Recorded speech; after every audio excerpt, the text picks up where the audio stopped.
Good evening, church. I trust that you are all blessed this evening. I greet you all in the wonderful name of our Lord and Savior Jesus Christ. And I truly believe that tonight is going to be a night of a difference. We are going to show the devil flames tonight. Right? So I just want to thank Dr. Carl and Pastor Joan for this wonderful opportunity to share God's word with you this evening. I do not take this responsibility lightly, and I just want to thank them from the bottom of my heart. You may all have your seats.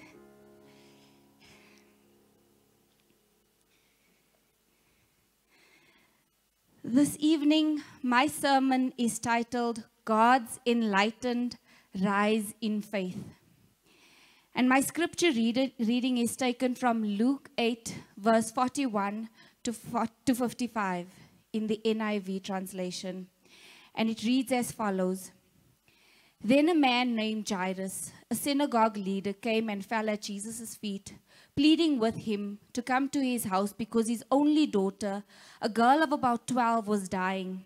As Jesus was on his way, the crowds almost crushed him, and the woman there, who had been subject to bleeding for 12 years, but no one could heal her. She came up behind him and touched the edge of his cloak, and immediately her bleeding stopped.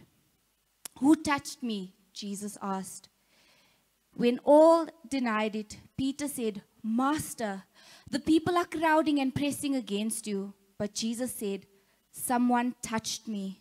I know that power has gone out of me. Then a woman, seeing that she could not go unnoticed, came trembling and fell at his feet.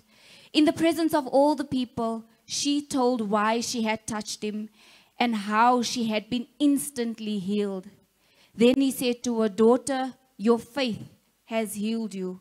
Go in peace. While Jesus was still speaking, someone came from the house of Jairus, the synagogue leader. He said, Your daughter is dead, he said. Don't bother the teacher anymore. Hearing this, Jesus said to Jairus, Don't be afraid. Just believe. She will be healed. When he arrived at the house of Jairus, he did not let anyone go in except Peter, John, and James, and the child's father and mother. Meanwhile, all the people were wailing and mourning for her. Stop wailing, Jesus said. She is not dead, but asleep. They laughed at him, knowing that she was dead. But he took her by the hand and said, My child, get up. Her spirit returned, and at once she stood up. Then Jesus told them to give her something to eat. Heavenly Father, I come to you this evening, Almighty God. I bring this word before you once again, Lord. I pray, oh Father God, that the seed that you have planted in me, Lord, will be the seed that you will plant in the hearts of your servants this evening, Lord. I pray, Almighty God, that chains will be broken, oh Father God, that yokes will be destroyed, Almighty God. I pray, Lord, that this word will be planted so deep in your servant's heart, Lord Almighty God, that no demon shall snatch it away. Father God, I ask you to remove all form of nervousness, Almighty God, and remove anything within me that is not of you, Lord. Fill me up, oh Father God, so that your glory, Lord, may be revealed in this word, Almighty God. All of you, in Jesus' mighty name, amen and amen. So the Holy Spirit gave me this word to study, and while studying, I initially titled my sermon, My Child, Get Up. I completed my sermon outline and submitted it to Father Ali, but my spirit wasn't settled. I kept asking God, what am I missing? What do you need me to share with the church? See, while studying, my initial focus was on Jairus' daughter. The little girl was sick, and it was later said that she had died. I related to her story because many years ago, I too was that little girl who was sick mentally, emotionally, physically, and spiritually. I had internal bleeding due to multiple overdoses, as well as an operation a week prior that wasn't successful. I was so sick that the doctor told my mother to call my family because I wasn't going to make it. Yet my parents were the Jairuses of my story. Instead of believing the report of the doctor to start preparing for my funeral, they called all the prayer warriors they knew who would stand in the gap with them. They laid at the feet of Christ and pleaded on my behalf. Despite the fact that I didn't know Jesus, they knew him and had greater knowledge and understanding of who their God is. Today, I thank God for their faithful prayers because I am their miracle who's standing, eating not only their food, but eating the word of God. They had to wait 7 years to witness this miracle. There are people who told them to give up on me. They were mocked and laughed at, but they just believed. They held on to the promise God gave them. God promised them that I would not only be healed, but that he would use me for his kingdom. And this evening, they are seated here witnessing that promise come to fruition. So the assignment I have this evening is to share a message of hope and restoration to all the Jairuses present. You are trusting God for a miracle. You are trusting him to manifest the promises he has for you. Yet there are challenges that are diluting your faith. Your current situation does not look like the promise God has given you. You are faced with sickness and death. You are faced with loved ones whom are sick or loved ones whom have died. You are burdened by depression. You are faced with the loss of a job, the loss of income, the loss of hope, the loss of faith, and even the loss of your belief in Christ. You have become impatient as you find yourself waiting for God to step into your situation. You see him answering other people's prayers and you wonder, Lord, have you forgotten about me? Are only certain Christians your favorite? I always see you blessing them. But what about me and my household? You often surround yourself by unbelief, whether it's people in your life, social media, the news, the culture, university, or your workplace. These environments often leave you feeling so drained and coerce you to ask yourself, did God really give me that promise? Did God really say I will be healed? Did God really tell me to start that business? Did God really ask me to wait for marriage? Did God really say he loves me? Did God really say that he has a plan and a purpose for me? See, my initial focus was on the girl who was sick and then died. But the Holy Spirit convicted me. The Lord says, your focus is on the wrong thing. You are focused on the sick and the dying girl when your focus must be on Jairus. Now, while studying, the name Jairus kept coming up. So I did a little research to find out what this name means. Because I wanted to understand why God said that my focus must be on Jairus. See, the name Jairus in Hebrew means God enlightens. The word enlighten means to give someone greater knowledge and understanding about the subject or situation. Jairus was enlightened about the fact that he knew and understood that Jesus could heal his daughter. He knew and understood that Jesus could restore her health. Many of us are often so focused on the sick and the death happening around us and all the loss that we inquire that we often lose focus on what we know and understand about what Jesus can do. Jairus was faced with his sick daughter, but he chose to seek and plead with Jesus for his daughter because God enlightened him on who Jesus really is. Jairus' focus was on what Jesus could do. Jesus could heal his daughter, and that was the word of knowledge that Jairus stood on.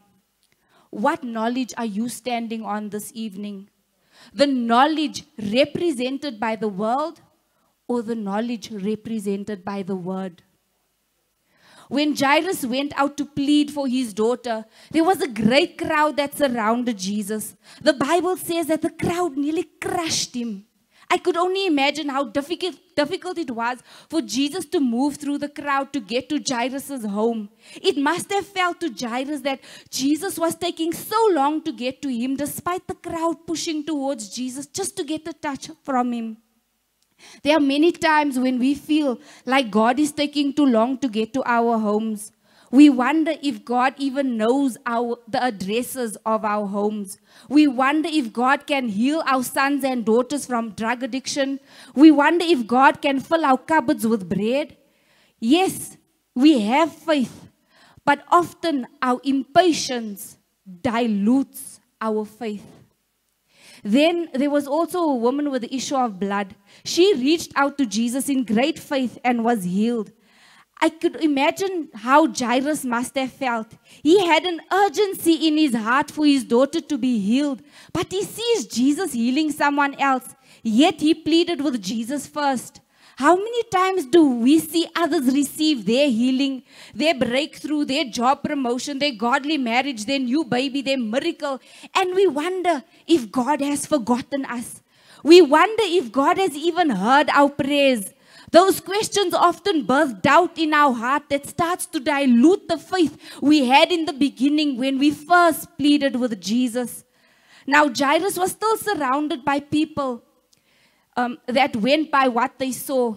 They saw that Jairus' daughter was sick and had died. They believed that she was dead and came to tell Jairus not to bother Jesus anymore. They came to add unbelief to the impatience, the doubt that was already brewing in Jairus' mind. How many times do people sow a seed of unbelief in our minds when we are trying to hold on to our faith in Jesus Christ? They say, don't bother Jesus about your son's drug addiction. He doesn't want to change anyway. They say, don't bother praying over your CV because there's no jobs available anyway. They say, don't bother praying about your family in hospital because people in hospitals die anyway. Now, Jesus heard and saw how this impatience, doubt, and unbelief started diluting the faith of Jairus. And he immediately said to Jairus, don't be afraid. Just believe. She will be healed. Jesus saw how Jairus' diluted faith could affect Jairus. So he reminded Jairus of his promise to him. How many times do we forget the promise God has for us because we allow our faith to be diluted with unbelief, doubt, fear, based on the opinions of others? If that wasn't all, when they finally arrived at Jairus' home, people had already started preparing for the little girl's funeral. When they saw Jesus coming to pray for the little girl, they mocked him and laughed at him. How many times has people mocked us for believing in Jesus?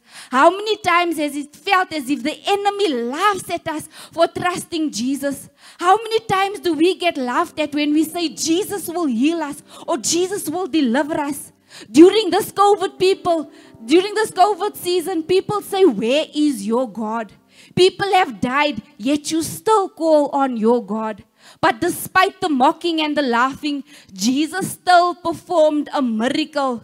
Their foolishness, their unbelief, and their ignorance didn't limit who Jesus was. What Jesus could do, he still performed a miracle with only a few faithful people in the room. Jesus said to that little girl, my child, get up. And she got up. Jesus spoke life to that girl and she got up. Jairus witnessed a miracle because he was enlightened about who Jesus is. Today, God desires for the Jairus present to witness the miracles in your life.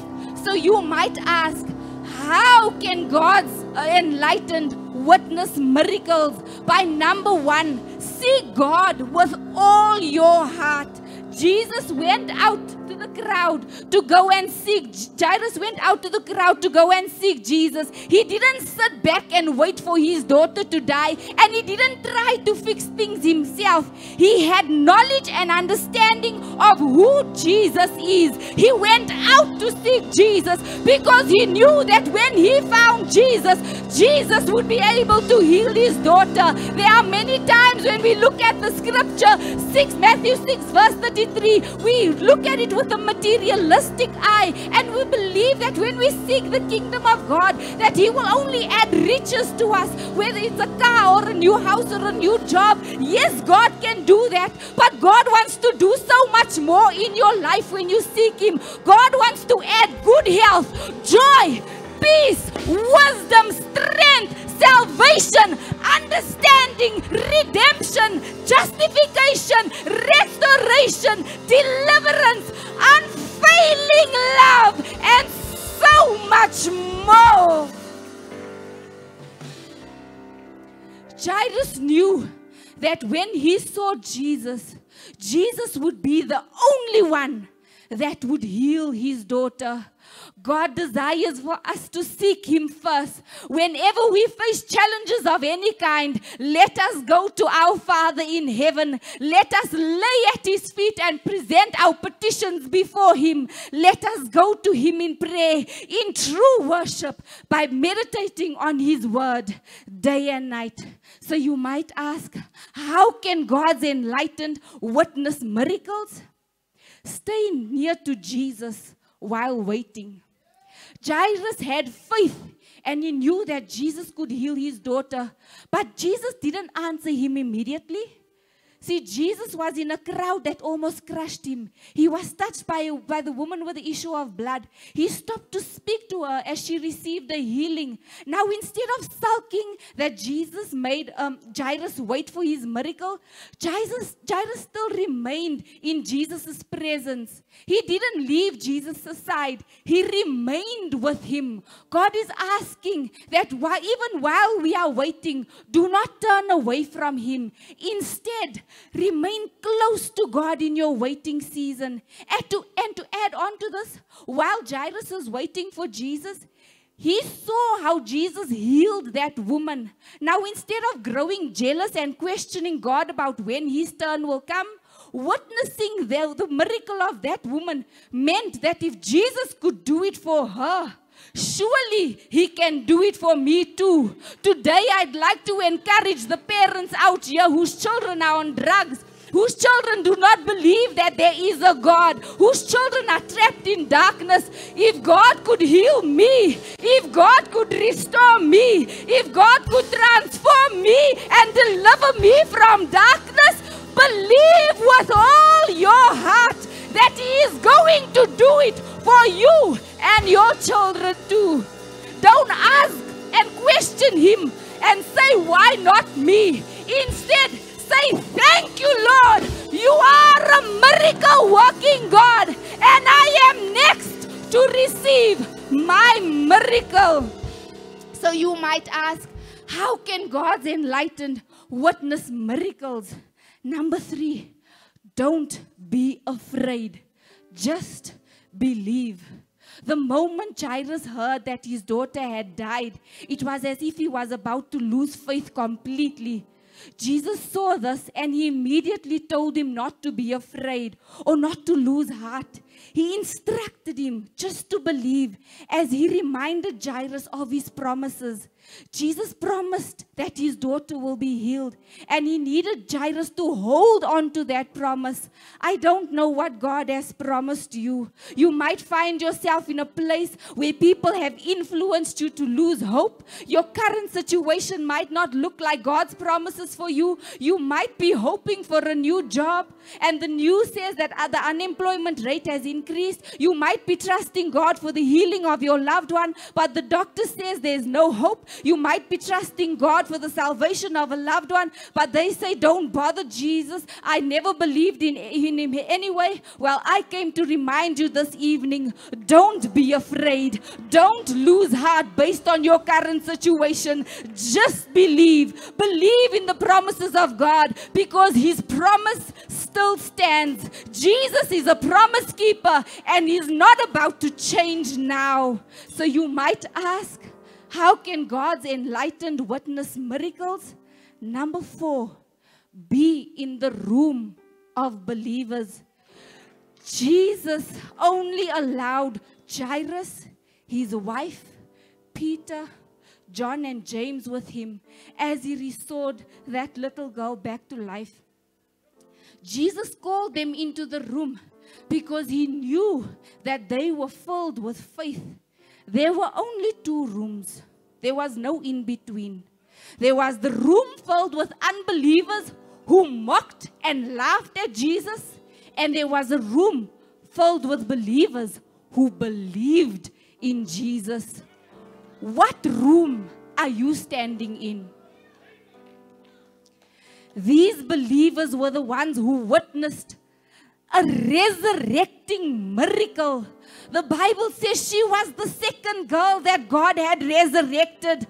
Are you in the room of unbelievers, or are you in the room of believers? Today, God is calling us to get into the room of believers. He is inviting us to get into the room with Him. The room filled with resurrecting power. The room that is saturated with faith. The room that is overflowing with healing and the restoration in power of Jesus Christ.